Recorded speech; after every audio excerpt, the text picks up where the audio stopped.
Hi viewers, welcome to Neyveli சமையல். நான் உங்கள் ஜெயந்தி. இன்னைக்கு நம்ம தஞ்சாவூர் ரயில்வே ஸ்டேஷனில் ஒரு 2-3 டேஸ் முன்னாடி சுப்பையா டிஃபன்ஸ் வந்து ரயில் ரெஸ்டாரண்ட் அப்படின்னு ஆரம்பிச்சிருக்காங்க. அதுக்கு போயிருந்தோம். பிரமாதமாக இருக்கு.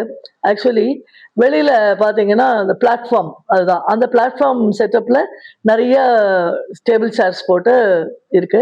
உள்ளுக்குள்ளே அங்கே தெரியுது பார்த்தீங்களா, அது வந்து ரயில் கோச்சு. அது வந்து கம்ப்ளீட்லி ஏசி. அதில் வந்து நிறைய கோச்சஸ்ங்கிற பாருங்க, டேபிள் சேர்லாம் போட்டு நீட்டாக வந்து இருக்குது. ரெஸ்டாரண்ட் வந்து சுப்பையா டிஃபன்ஸோட டேஸ்ட் அண்ட் இதை பற்றி நம்ம எல்லாருக்குமே தெரியும். அஃபோர்டபுள் ரேட்ஸில் நல்ல ஸ்பேஷியஸாக இருக்குது. எய்த்தாப்புல பார்க்கிங் ஏரியாவும் இருக்குது. இதுதான் வந்து இன்சைடு. அந்த இன்டீரியர்லாம் ரொம்ப நல்லா இருந்தது. ஏசி எஃபெக்ட் நல்லா இருந்தது. நீட்டாக ஒரு 50-60 பேர் ஈஸியாக சாப்பிட்ற அளவுக்கு உள்ளேயும் இருந்தது. வெளியில் வந்து ஒரு நிறையாவே பேர் சாப்பிட்ற அளவுக்குமே இருந்தது. அப்படியே ஸ்ட்ரெயிட்டாக அப்படியே போயிட்டே இருக்கு.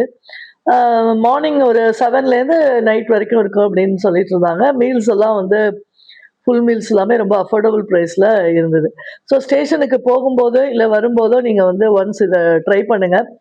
பார்சல் சர்வீஸ்லாம் வந்து பண்ணுறாங்க. ஷேர் அண்ட் சப்ஸ்கிரைப் பண்ணுங்கள். தேங்க்யூ.